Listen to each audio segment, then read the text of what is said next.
Champions trophy സെമിയിൽ ഓസ്ട്രേലിയക്കെതിരെ ഇന്ത്യക്ക് 265 runs വിജയ ലക്ഷ്യം. ഇന്ത്യക്ക് 2 വിക്കറ്റ് നഷ്ടമായി കഴിഞ്ഞു. സോണൽ കൃഷ്ണ വിവരങ്ങൾ നൽകും. സോണൽ, എങ്ങനെയാണ് പോക്ക്? വിഷ 11 ഓവറിനോട് അടുക്കുന്ന സമയത്ത് ഇന്ത്യക്ക് 58 റൺസാണ്, 2 വിക്കറ്റ് നഷ്ടപ്പെട്ടു. പ്രധാനപ്പെട്ട 2 വിക്കറ്റാണ് നഷ്ടപ്പെട്ടിട്ടുള്ളത്. ഗില്ലിൻ്റെയും അതുപോലെ തന്നെ രോഹിത്തിൻ്റെയും.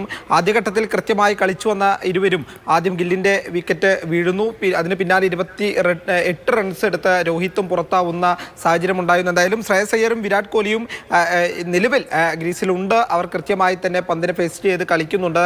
ഈ കളിയെ സെമി ഫൈനലിനെ സംബന്ധിച്ച് ദുബായിലെ പിച്ച് എപ്പോഴും നമുക്കറിയാം സ്പിന്നർമാർക്ക് അനുകൂലമായിട്ടുള്ള പിച്ചാണ്. അതുകൊണ്ട് തന്നെ ഓസ്ട്രേലിയയ്ക്ക് അത് ഗുണം ചെയ്യാൻ ഒരു സാധ്യതയുണ്ട് എന്നുള്ളതാണ്. നമുക്കറിയാം കഴിഞ്ഞ 4 കളികളിൽ 3 കളികളിലും കൃത്യമായി ഇന്ത്യക്ക് എല്ലാ ടീമിനെയും ഓൾ ഔട്ട് ആക്കാൻ വേണ്ടി കഴിഞ്ഞു. ഓസ്ട്രേലിയയുടെ കേസിലും അത് തന്നെ ആവർത്തിച്ചു. പക്ഷേ ഇവിടെ രണ്ടാമത് ബാറ്റ് ചെയ്യാൻ വേണ്ടി ഇറങ്ങുന്ന സാഹചര്യത്തിൽ ഈ പിച്ച് ഇന്ത്യക്ക് എപ്പോഴും ഒരു വെല്ലുവിളിയാകുന്ന സാഹചര്യമുണ്ട്. കാരണം ഓസ്ട്രേലിയക്ക് അവരുടെ കൃത്യമായ 4 സ്പിന്നേഴ്സ് ഉണ്ട്. ആ സ്പിന്നേഴ്സിന് കൃത്യമായി തന്നെ വിക്കറ്റ് വീഴ്ത്താൻ വേണ്ട സാധ്യതകളെല്ലാം അനുകൂലമായി നിൽക്കുന്ന സാഹചര്യമുണ്ട്. എന്തായാലും വരും മണിക്കൂറുകളൊക്കെ നിർണായകമാണ്. കൃത്യമായി വിരാട് കോഹ്ലിയും ശ്രേയസ് അയ്യരും എല്ലാം തന്നെ കൃത്യമായ ഫോമിലേക്ക് വന്നാൽ ഒരുപക്ഷെ വിജയത്തിലേക്ക് നമുക്ക് എത്താൻ കഴിയും എന്നുള്ളത് തന്നെയാണ് പ്രതീക്ഷ.